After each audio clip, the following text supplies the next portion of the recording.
talking a little bit about why we're doing this.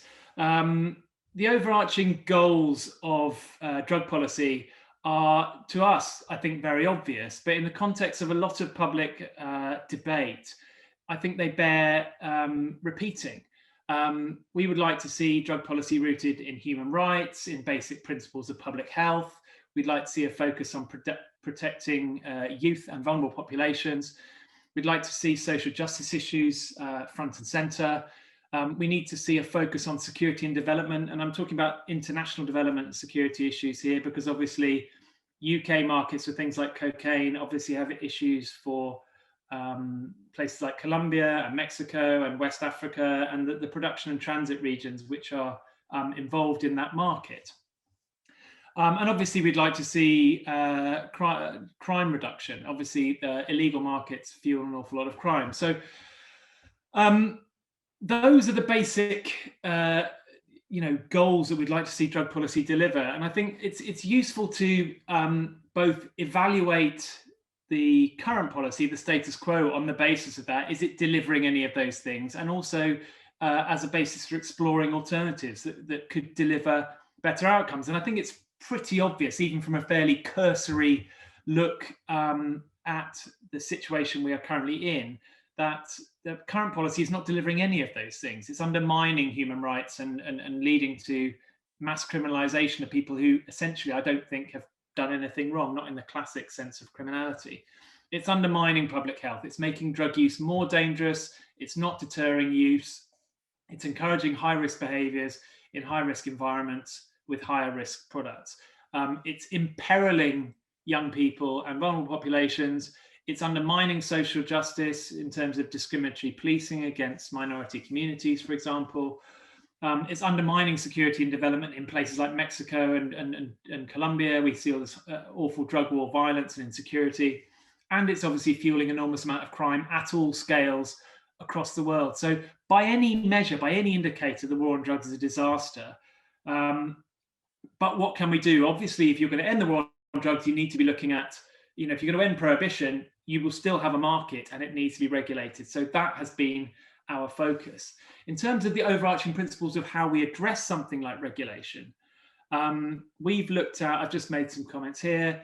A key one is to minimize commercial profit incentives. So learning from the mistakes we've made with alcohol and tobacco, where you see highly commercialized, aggressive international corporate industries, profiteering or profiting from drug consumption in a way that will incentivize them to increase consumption and try and build their markets and increase levels of use, which can inevitably have negative public health consequences. So what we're talking about is functional availability, meeting demand without actively promoting demand in the way that alcohol and tobacco industry has done historically. So we're interested in looking at models that can deliver that sometimes quite difficult balance, and I'll come back to that. The idea that policy should be science and evidence-based, again, it's obvious what policy shouldn't be science and evidence-based.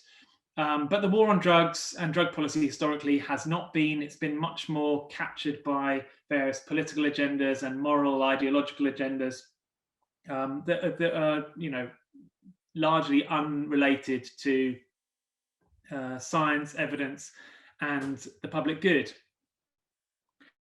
The concept of regulation is obviously an important one. Regulation is essentially government intervention in markets as a form of risk management.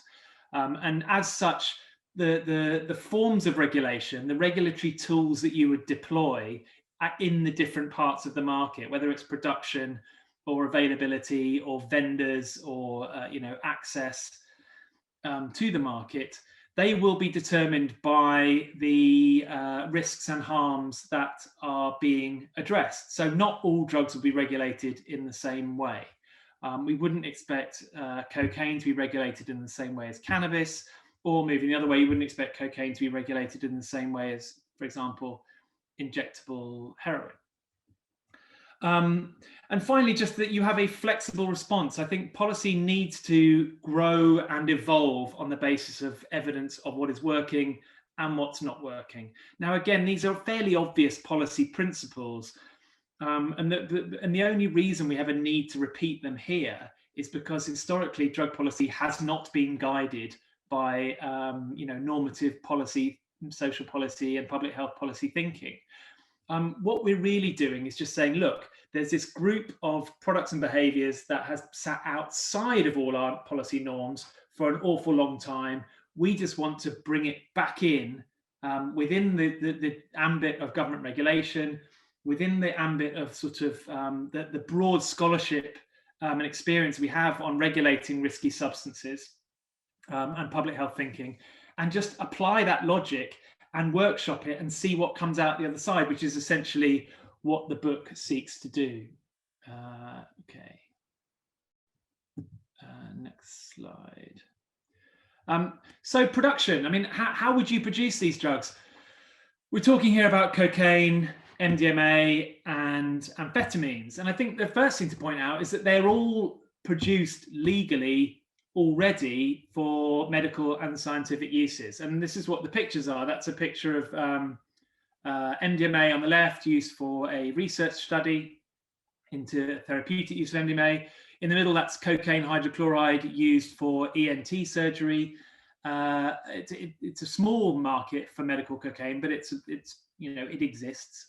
And on the right, there's dexedrine. So that's amphetamine tablets, which are prescribed in their billions all around the world for a range of conditions, such as attention deficit hyperactivity disorder. So we know how to produce these things already. It's relatively easy to do. I don't think the production is particularly challenging. If we wanted to expand the legal medical markets into currently illegal non-medical markets, all we would do is expand that production in a responsible, licensed way. There are obviously, particularly around cocaine, I think there are some important issues around development, in that there are substantial communities of economically marginalized people who are involved in coca and cocaine production, and they need to be, their needs and interests need to be factored into our thinking as we move forward. We don't want to hang out them to dry. There's several million people involved in coca production. They're generally economically and socially marginalized populations, and they need to be considered. So there is a development dimension to this, which I'm keen to stress. But in terms of the practicalities of producing these drugs, it's really not that difficult. Hang on, I've jumped ahead. Come on. Oops. Sorry, my computer is a bit sluggish. I've jumped ahead to slide. Oh no, that was the one. In terms of the products themselves, there's some for cocaine powder, dexamphetamine tablets, pills, and MDMA pills. And you know, what you can see here is that we've gone for functional product packaging, devoid of all of the kind of commercialized branding that you see historically with tobacco and alcohol products, and in fact some pharmaceutical products in other countries.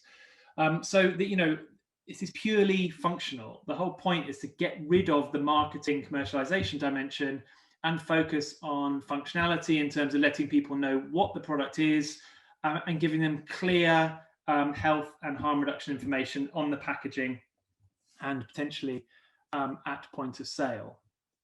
Okay, next slide. Oh, come on, this is so sluggish. Come on, hello. Aha. So moving up, damn. Moving on to vendors. I hope you can all see this okay. The pictures here are of the sort of vendor models that we've been exploring for a legally regulated stimulant market. And this is where what Roz is going to say comes in. We would like to move away again from the kind of commercialized marketing models. We've we are quite interested in the concept of a state monopoly retail model, and having a complete ban on advertising and marketing. So and having the shops would be more like pharmacies, where you have a trained individual who acts as a gatekeeper, enforcing a regulatory code, but is also able to give health advice to the consumer. And you would have controls on things like location, external signage, hours of opening, and so on. The reason for our thinking on this is that it comes back to the concern around commercialization. That what we want to do is to make these drugs available functionally in a way that meets demand, that helps shrink the illegal market and related harms, but without actively promoting and encouraging use. So you meet demand, you don't promote demand. State monopoly retail is one option for doing that. There are actually some interesting state monopoly retail models, and you can see some of them in these photos. At the bottom on the right is a Swedish state monopoly alcohol shop. All alcohol sold in Sweden is under a state monopoly system. In the middle is a legal cannabis shop in Quebec in Canada. And again, rather like Sweden, but with cannabis, the Quebec government maintains a state monopoly retail on cannabis sales. So there are working examples of a state monopoly drug retailing already in existence that we can look at and potentially learn from. And I'll not dwell on the pharmacy side of that, because I think Roz is going to speak a little bit more about that. And I think, okay, oops. And just finally, I think it's useful to highlight the fact that even for a drug like cocaine, there are different preparations of cocaine which are associated with dramatically different levels of risk. And those different preparations should really be regulated in very different ways. So these photos here, on the left, you can see coca leaf, which is grown traditionally in the Andean regions of South America. It's a very mild stimulant when chewed or made into a tea. It's more like coffee. Cheers. But it does contain cocaine alkaloid, albeit below about 1% by weight. If you take that cocaine alkaloid out and refine it, you get cocaine powder, which is the photo in the middle, probably the most familiar form of cocaine and the one which dominates the market in much of the UK. Obviously, that's a much more risky product than just the coca leaf. It's much more potent. Well, it's basically the refined out. It's 100% potent until it's cut down, and it's much more risky, and it's potentially more addictive, and so on. But it's generally snorted, and so you instead of absorbing the cocaine over a period of a couple of hours, as you would if you used the leaf orally, you get the same dosage, but over a much shorter period, maybe 20 minutes, 40 minutes, or an hour. And then on the right, you've got crack cocaine, which is generally smoked, in which case you get the same dose of cocaine, but in a matter of seconds. So you experience the same dose of cocaine, but in a much shorter period. And that rapid onset, combined with the higher kind of blood concentration of cocaine, makes it much more risky, as well as the additional risks of inhaling the crack fumes. So what you've got there is three products which are all cocaine, but they are associated with very different behaviors and very different degrees of risk. And I just think it's important to highlight that different product preparations do need thought, they need consideration, because you wouldn't regulate them in the same way.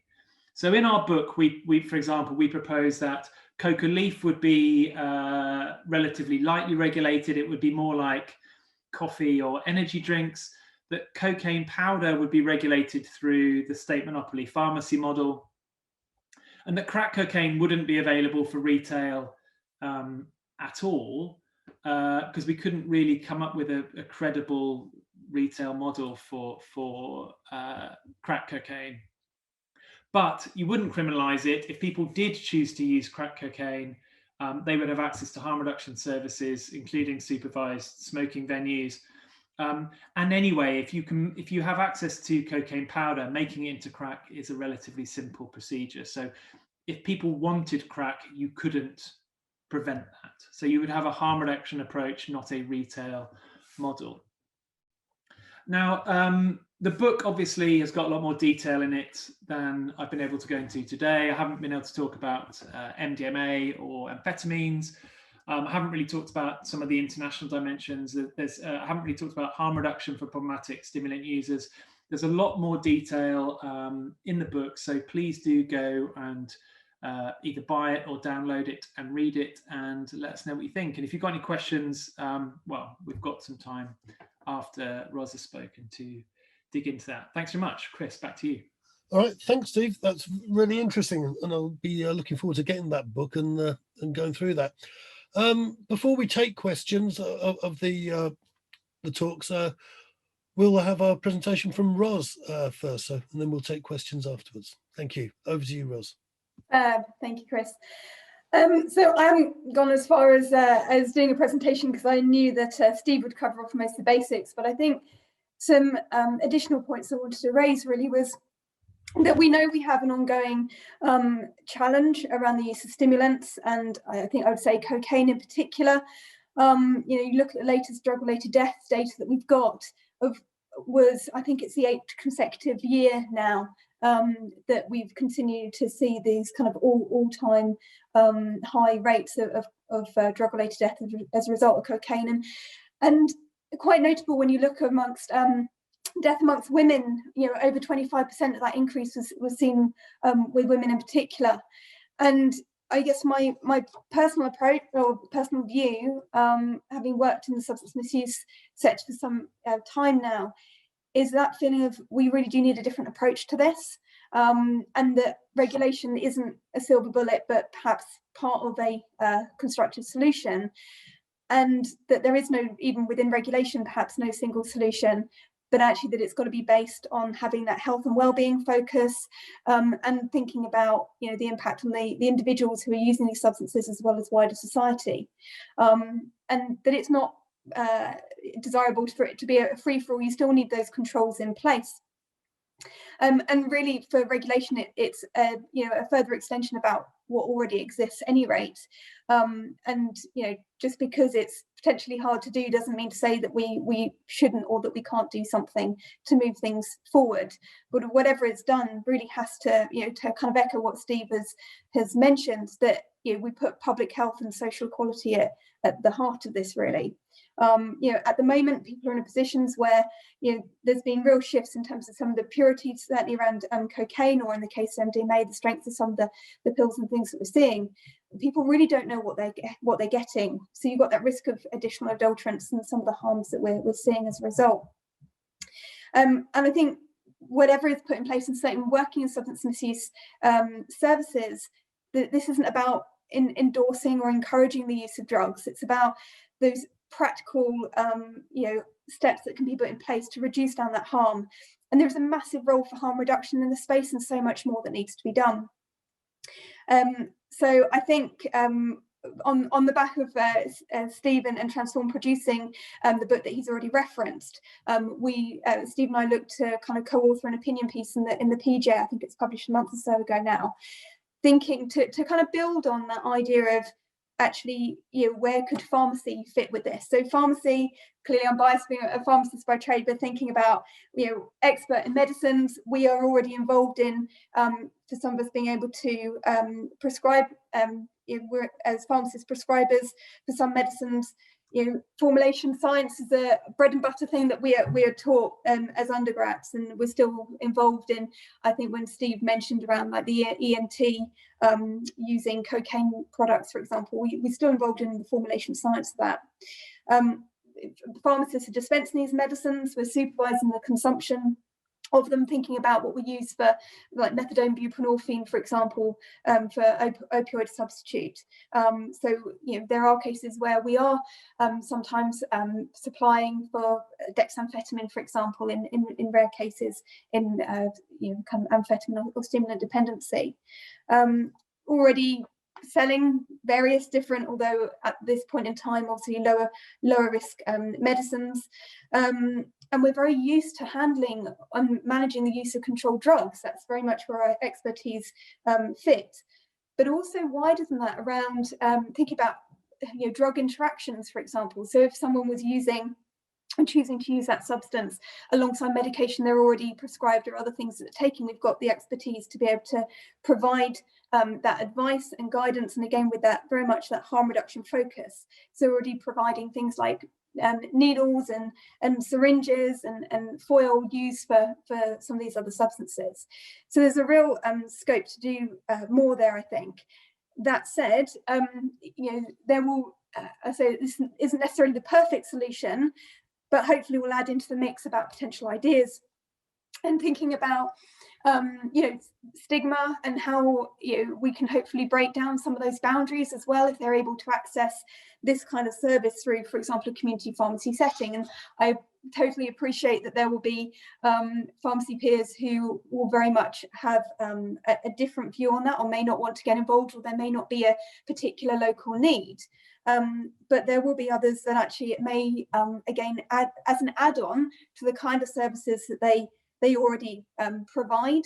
But I think what will be really key to that is, you know, for example, having the right set of training to build on and add on to the skills of pharmacy colleagues already, but also about having really robust pathways in place. So if actually it was identified that there was an underlying need to deal with mental health issues, ADHD in particular, it's certainly something that I've come across quite a bit in this space. And if there was actually an underlying dependency need, that there would be a fast tracking into services. So it's, again, building on what is already there. And I think I just kind of noticed there was a bit of a question from Luke in the chat function about, yes, there are lots of things to think about. There's definitely a lot of questions, but certainly things like security and said controlled drug storage management, this is something that pharmacy already do. So not necessarily the perfect solution, but want to put it in the mixing pot of ideas, really. Thank you.